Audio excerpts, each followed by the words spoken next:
তো আজকে আমি মরুলা মাছের একটা রেসিপি বানিয়ে দেখাবো। আমরা এখানে মকা মাছ বলি, যেটার জন্য আমি পেঁয়াজ আর আদা কেটে রেখেছি, তারপর এটাকে পেস্ট করে নিয়েছি আর কি। তো এখানে কড়াইটা গরম হওয়ার পরেই তেলটা আপনারা এটা আমি ছেড়ে দিয়েছি পেঁয়াজ আর আদা বাটা, আর কিছু দেয়নি, শুধু পেঁয়াজ আদা বাটা দিয়েছি। আপনারা চাইলে টমেটোও দিতে পারেন, তো আমি আর টমেটো অ্যাড করিনি আর কি, টমেটো দিতে পারেন। তারপরে যত গ্রাইন্ডারে যেটা ছিল ওটা আমি ভালো করে ধুয়ে এটা দিয়ে দিয়েছি। আর এটার সাথে আপনারা এখন মশলাটা অ্যাড করে নেবেন আর কি। মশলা একদম সিম্পল, যেটা আমরা সবসময় ইউজ করি। হলুদ দিয়ে দেবেন, হলুদ গুঁড়ো দিয়ে দেবেন। তারপরে দেবো আমি জিরে গুঁড়ো, হলুদ গুঁড়ো 2 চামচ দিয়ে দিয়েছি ছোটো চামচে। তারপরে দিয়ে দেবেন জিরে গুঁড়ো।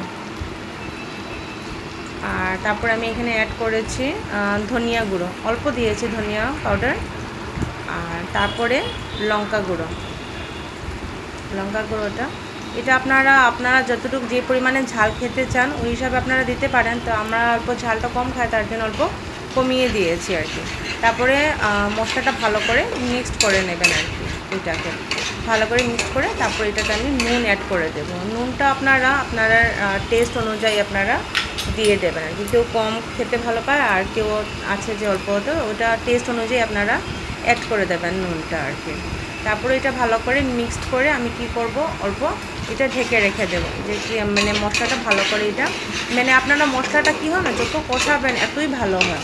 তারপরে এটা আমি ভালো করে মিক্সড করে দিয়েছি। তারপরে আমি এটা ঢেকে রেখে দেবো। আর এইদিকে আমি যে মরুলা মাছটা ভেজে রেখে দিয়েছি এক সাইডে আর কি। তারপরে আপনারা দেখতেই পাচ্ছেন এখানে আমি কাঁচা মরিচ কাঁচা লঙ্কা অ্যাড করেছি, আর তেলটা একটু সেপারেট হয়ে যাচ্ছে আর কি ভালো করে। তারপরে এটাকে আমি ভালো করে মশলাটা কষিয়ে নেব। আপনারা যে কোনো রান্নাতে যত কষানো যায় ভালো করে মশলাটা, রান্না এতই টেস্ট হয়। তারপরে দেখেছেন পুরো মশলাটা কষানো হয়ে গেছে। তারপরে যে ভাজা মাছটা, যে মকা মাছটা, এটা আমি এখানে ছেড়ে দিয়েছি আর কি। তারপরে এখানে আমি এটার মধ্যে অল্প আমি জল অ্যাড করে দেবো।